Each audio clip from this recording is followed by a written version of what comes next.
All right, y'all, let's do it. Good morning. Welcome to a Thursday edition of Morning Scone. As soon as he heard me talk, he ran in here. Scone! I guess we're going to do that all morning again. Hope y'all having a good day so far. A lot we'll get to. Of course, the Urban Meyer news, which, man, that was just fascinating to watch yesterday, to watch that whole thing unfold. And I just realized how absurd I look. Scone. So, Lauren, good morning. Leroy, good morning. Scone. All right, this is Nanny. What did Brissette do today? It's a great day for foot morning stash, dude. So Robbie, last night, I shaved yesterday, just trimmers, right, clippers, and I left this just to annoy Erica, just to see if she would notice it, right? And I went to bed. I haven't looked at myself this morning. Drew, come on, man, stop hitting the tripod. Is right. Stop hitting the tripod. And so I just realized I haven't shaved that. It's the first time I'm seeing it. I want to pull a Bregman and just go shave it right now. Oh my God, Trivia, what's up? Annabelle, good morning. How could y'all even take me seriously? Charlie, good morning. Alvino, good morning. Cassidy, good morning. Craig, Robbie, good morning, y'all.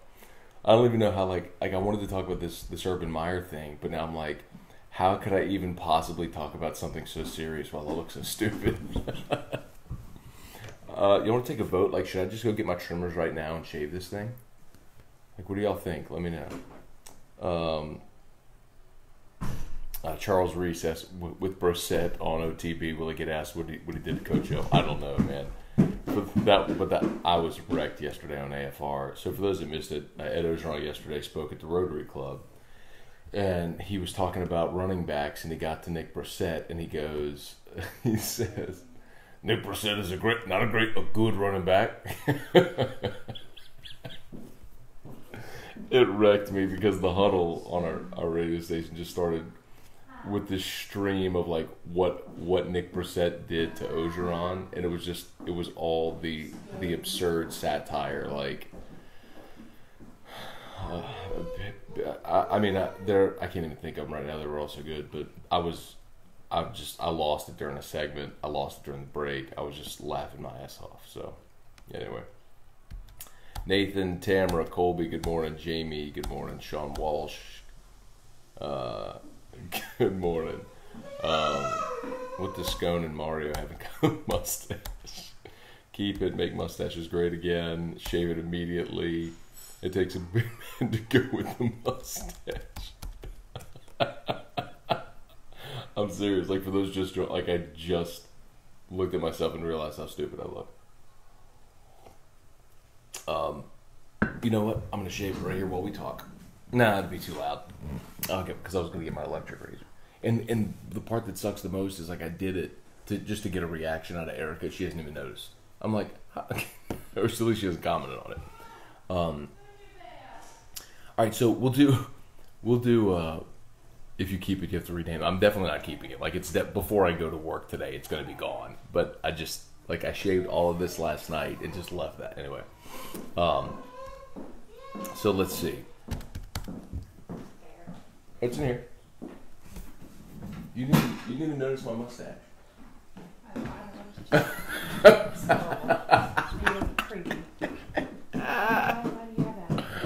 Just to get a rise out of you last night.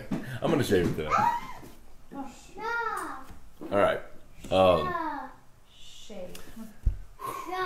Drew, look at there. All right. Let's see. Sharing that. Okay, Drew. Baby's fine. He'll be fine. He's coming in here. All right. So Dennis asked about the Meyer thing. Let me get into that. So for me, and actually, if you're interested in this, I record I do a podcast as well every day. It's more like a sports, just a media podcast, and I record it every night, and so I linked it to my page, to this Facebook page last night. If you want to go back and listen to it, but the most fascinating thing about yesterday, we'll talk about Meyer in a second, but was Brett McMurphy breaking the story. So Brett McMurphy, of course, was at ESPN, and he was part of those layoffs, the big round of layoffs, and the crazy thing, McMurphy even tweeted last night. He said, "I've been on SportsCenter more times today than I was in my previous 5 years at ESPN," which was so interesting to me because it's such an illustration of the current state of media. Because McMurphy, who does not have an official affiliation, broke that story on his Facebook page. He didn't need ESPN.com, he didn't need SI, he didn't need NBC or CBS or Fox or Yahoo or any of them. He broke that story. He broke the story that might bring down the second greatest coach of this generation. He broke that story on Facebook. It's just remarkable the times in media we live in. And what's even more amazing and honestly disappointing was he published that story around 9 a.m. Central Time yesterday on his Facebook page. I was watching as I was on my Twitter feed as his first tweet rolled through, linking the story. And I had to guest host a show out of Atlanta yesterday, the Chuck Oliver show. And so that was from 11 to 1 Central. So I'm at my desk, I'm prepping for that show, then I'm doing that show, and I'm keeping ESPN.com open the whole time, looking for updates. It wasn't until after that show was done, after 1 o'clock, that ESPN finally wrote something on their website about it. 4 hours after that story broke, they finally linked something on their website. And it was 100% because it was Brett McMurphy, the guy they fired, who doesn't have an affiliation, broke the story. It was amazingly petty by ESPN, and I don't mind saying that. I know our station is an ESPN affiliate, but whoever made that decision at .com yesterday not to publish that story was amazingly petty. It does give you a peek behind the scenes that it's not always just, hey, give people the news, but also just how media works today. You don't need an affiliation. So I tell young people all the time that want to get into broadcast, I'm like, just start. Do a podcast. Do a Facebook video. Just start. You're not going to get 1 million views the first day. I've been on the radio 15 years. I don't get 1 million views on this, but we get a few thousand. I love doing it. I love interacting. The audience grows, and just hope it keeps growing. So anyway, I thought it was fascinating. As for Meyer, he's got to be done. It's because what's going to happen is while he's on this administrative leave, they're hoping that the story will quiet down. But what would be the most tone-deaf thing possible is if they did what the NFL originally did with Ray Rice. Do you remember? They came back and they gave him a 6-game suspension, and all that did was pour gasoline on the fire, and the uproar and outrage just grew immensely because it was that's all he's going to get. It feels like anything short of termination is going to create an uproar among fans. Maybe they could say you're going to sit this entire year and then reevaluate. Perhaps they could do that. I really feel like this is going to be built like that Tennessee situation where the public outcry just keeps ramping up higher and higher and higher, and ultimately the powers that be at Ohio State aren't going to have a choice, and he's going to have to go. So anyway,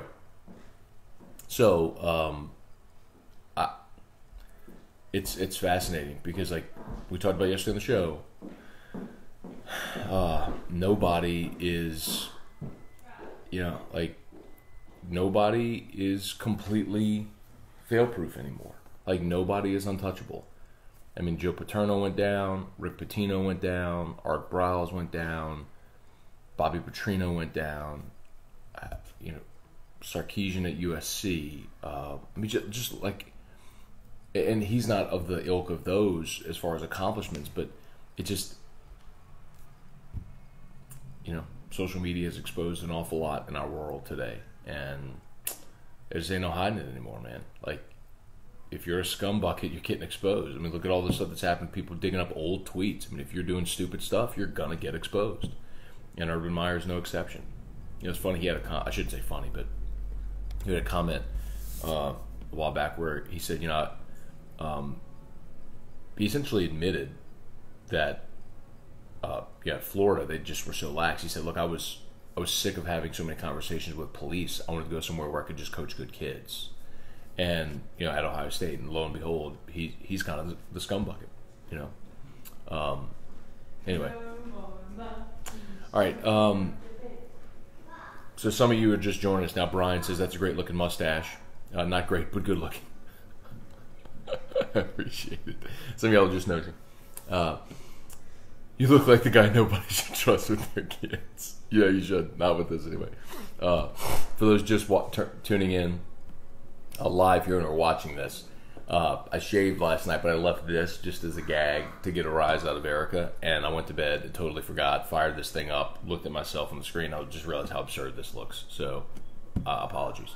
All right, let's get to your questions and stuff. Oh, I'll talk about all the stuff Ed Orgeron mentioned at Rotary yesterday of relevance. Let me get to your stuff first. Sean Walsh, how many receivers would the Saints keep?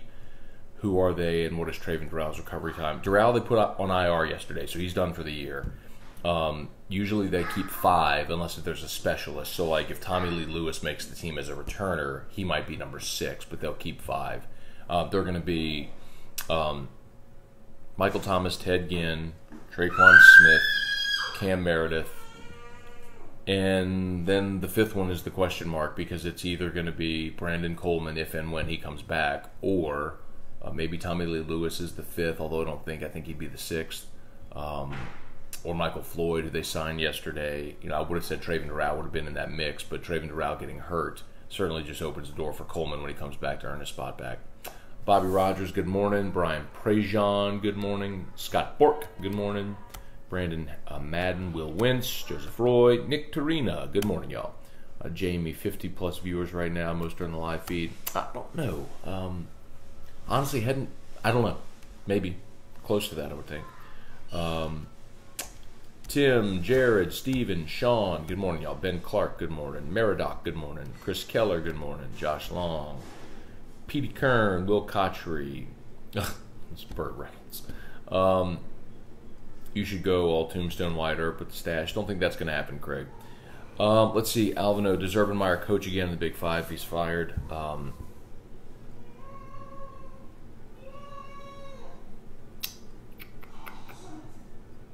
Hadn't thought about that, man. I'm trying to think of precedent. So like Bobby Petrino falls off the motorcycle, he gets fired. A year later he's at Western Kentucky. A year after that he's back at Louisville. But that was him having an affair with someone in his office. He hired someone in his office for an inappropriate relationship. While I'm not in any way justifying that, it is different than like Art Briles, who was covering rape, and this instance with Urban Meyer, who was, yeah. Hang on 1 second. Drew, come see Daddy. Hey, come see. You want to see Daddy on TV? Come see. Come see. Yeah, we call this TV. This is Daddy on TV. Hey, come see Daddy on TV. Okay, he's gonna go back and watch Apples and Bananas. Let's see. So Alvino, man, if you made me make a call, there's obviously the first of all the if he gets fired, which I don't think Ohio State's gonna have any choice, because if they give a lesser punishment, I think there's gonna be more outcry to that. It's just putting such value on winning.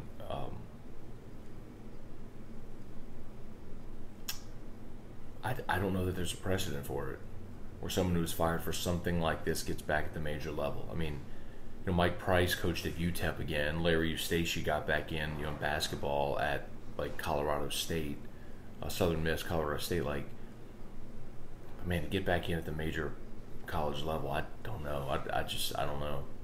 But then again, there's never been a coach of this caliber who's only 56. I mean, Urban Meyer's got another decade in him, minimum. Nathan, Joseph, Michael, good morning. Bye, babe. Love you. Kelly, Sean, good morning, Stephen, bro. Let's get some more guys. When will Youngstown State be holding the pressure now it's Urban as head coach? You know, I mean, there's some legitimacy there, man. Like it's like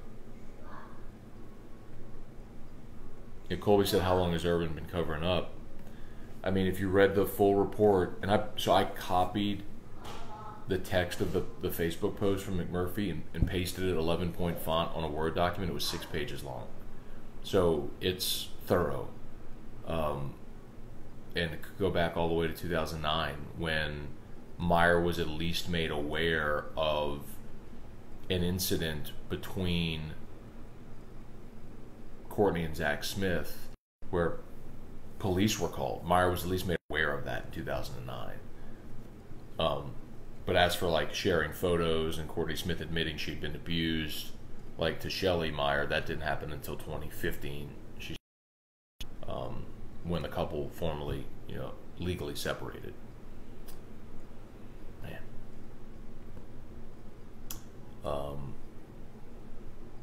So you said Aaron Hernandez. Yeah, that's not exactly because Hernandez.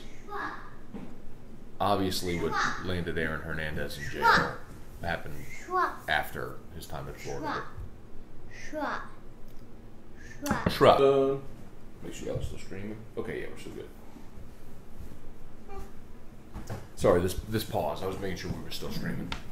Let's see. Urban would never go to Western Kentucky. Maybe not. He thinks he's above pro. Maybe. Unless if you're humbled and you just went back in.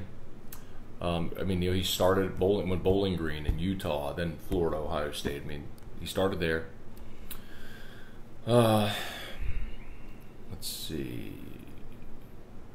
Hey, Will, I replied to your email. I sent it on. Craig, Justin, Jamie, Corey, Lori, Matthew. Good morning, y'all. Let's see. Will Les take the OSU job? No. I don't think Les is going to be offered the OSU job. That would be... You know what? But I'd say this. I would say this the same way I said it with Tennessee. When Tennessee was looking for a coach and Les kind of got on Fulmer's radar. I said this to a lot of people in Tennessee. I said, look, your program right now is a disaster. You've gone through this horrible PR nightmare. You've swung and missed on your last 3 coaches trying to replace a legendary coach. Like, you could hire Les, and Les is never going to win a championship, but Les is going to recruit great players.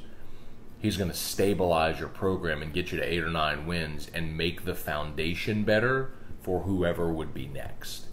And, I could say the same for Ohio State. Now, I don't think Les Miles would coach. Well, you know what? That would be interesting. Michigan guy, hates the color red. Keep in mind, from Michigan, their rivals Ohio State. Coached at Oklahoma State, their rivals Oklahoma. Coached at LSU, their rivals Alabama.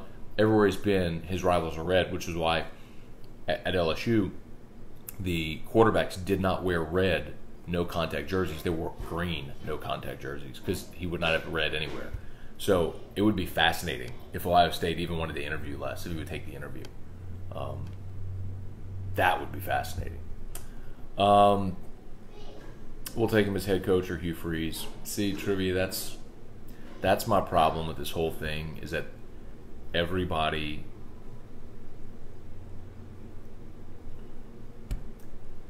you prioritize winning over being a good human being, and we all compromise.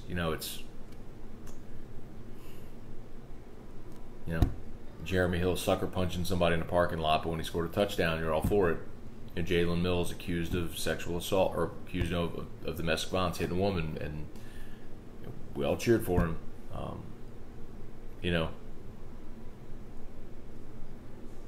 So at some point though, you just gotta. It's cliche, but you gotta realize winning ain't everything, man. It's not like if I knew Urban Meyer was covering for someone who was beating the hell out of my sister, a female in my life that I loved, I'd want to kill him. I mean, not literally, don't. I mean, maybe. But, truck.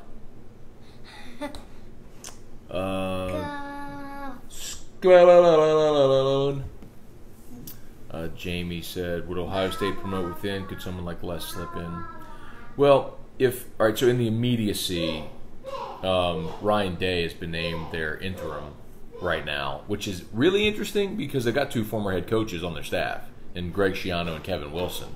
But both of them have had scandals, right? Greg Schiano with the Penn State thing that we all know, and then Kevin Wilson was fired at Indiana for like treatment of players and things like that. So, I mean, so they went with a guy who's never been a head coach before because of that.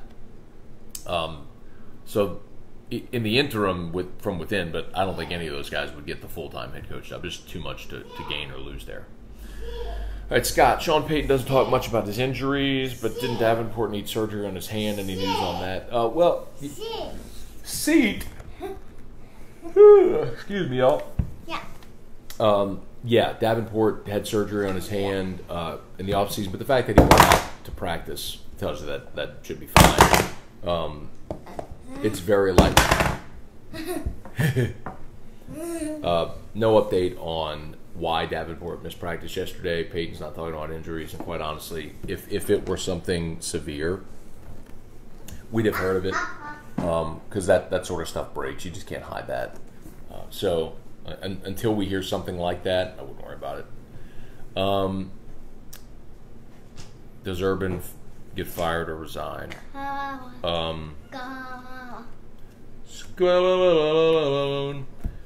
don't know how they would do that, Andrew, but my guess. Come on, baby, stop hitting the tripod, sweetheart. No, don't touch that. Don't touch that.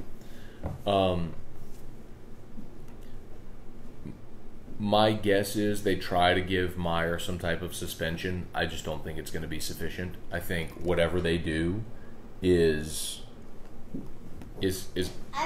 anything short of firing him or whatever. It's just not going to be sufficient. It's going to be met with such public backlash. I don't know that they can withstand it.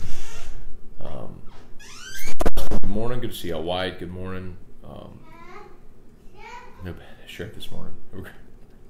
Yeah, just a blue shirt this morning. Thomas Morvant, good morning. Let's see, what's the full story with Meyer? Because I don't know the full story. Honestly, trivia, go read it. I mean, you're on Facebook right now. Go to Brett McMurphy's page. It's there. I mean, the full report is there. But essentially, the lead is that one of his assistants had been abusing his wife physically for years, and Meyer claimed he knew nothing about it. He fired the assistant a few weeks ago. Meyer claimed he knew nothing about it. He actually called Brett McMurphy a liar at Big Ten Media Days when he asked him about it. And the report yesterday kind of confirms that Meyer he knew. So now it's like, what's going on? Garland, it's ugly, Matthew, will only snowball. As you mentioned, public lashing will only grow. Just you mentioning I want to kill him really brought it home. I'd give him a week. See. Let's see, Bobby Rogers. Would it be easier for him to come back from a resignation rather than a firing? No, because it's semantics. Lil C, what's up, man?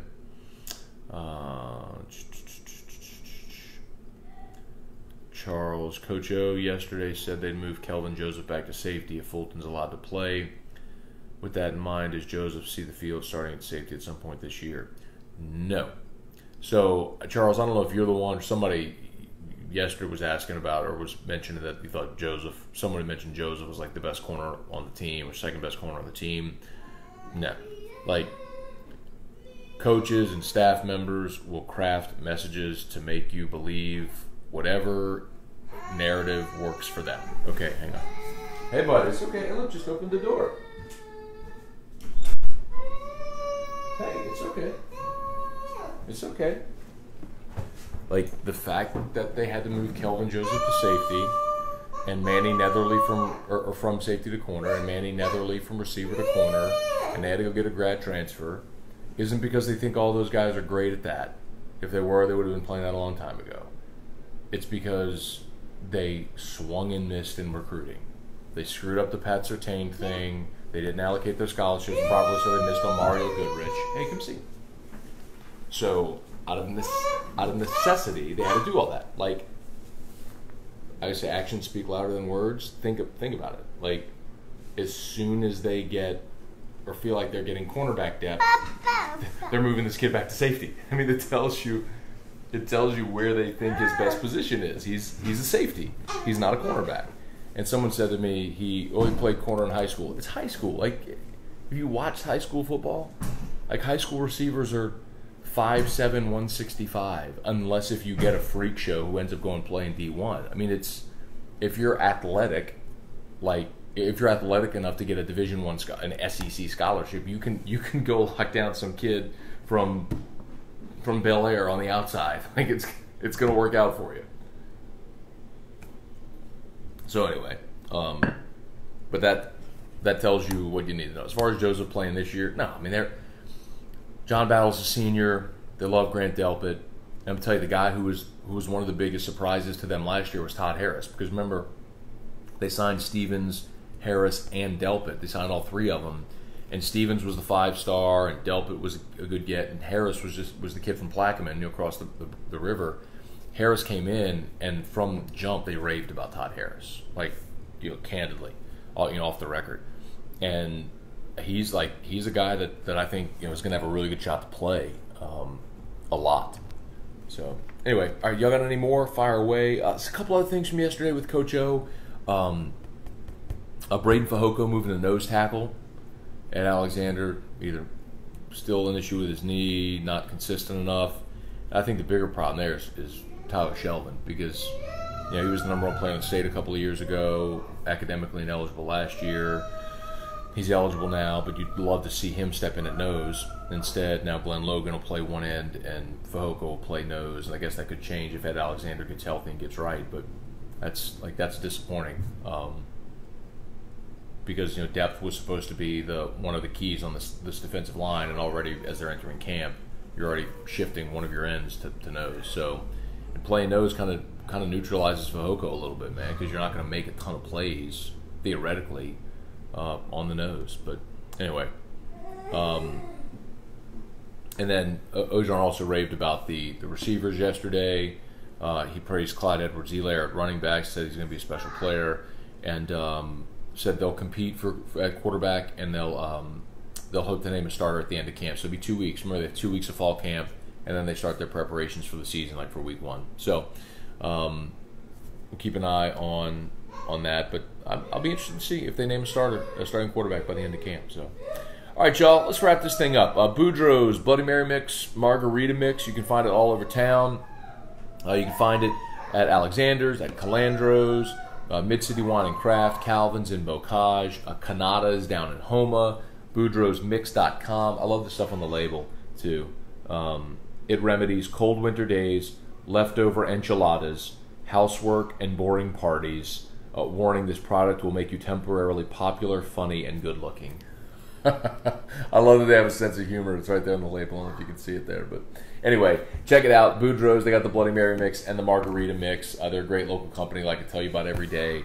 And I'd encourage you to support the local companies that support us. So if you're out and about, try Boudreaux's, pick up a bottle, let them know you appreciate, message them here on Facebook or on Twitter, let them know that you appreciate them supporting us here on Morning Scone. All right, that's going to do it for us. Y'all have an awesome day. We'll see you tomorrow on Morning Scone.